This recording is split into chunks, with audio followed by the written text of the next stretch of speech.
Kabayan, pag nag-abroad ka, sasampalin ka ng hirap ng buhay na akala mo dati pa chill-chill lang. Marirealize mo na yung salitang hindi pinupulot ng pera na dati naririnig mo lang sa mga magulang mo.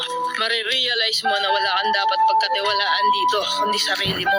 Marirealize mo na ang 5 oras na tulog ay sapat na para may paglaban ng isang araw na pagtatrabaho. At matututo kang pahalaga ng bawat sentimong sinasahod mo. Matututo kang magtiis at magpasensya kahit minsan ikaw ang nasa tama.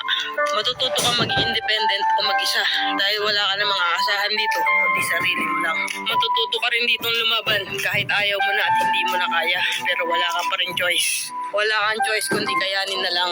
Marirealize mo na hindi pala totoo yung sinasabi nila na masarap ang buhay dito sa abroad. Kasi pag nandito ka na, masasabi mo na lang talaga sa sarili mo na ang hirap pala. At totoo din yung sinasabi nilang lahat na nasa abroad ang pera, pero wala dito ang saya.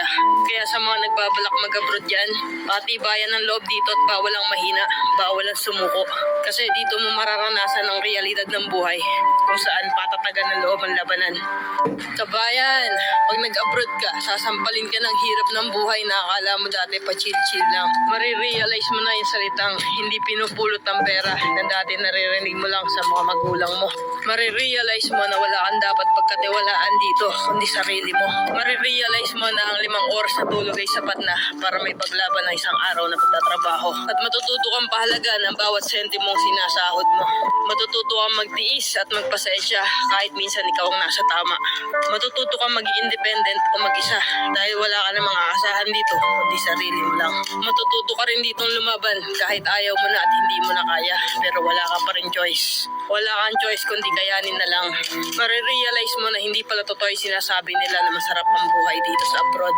Kasi pag nandito ka na, masasabi mo na lang talaga sa sarili mo na ang hirap pala. At totoo din yung sinasabi nilang lahat na nasa abroad ang pera, pero wala dito ang saya.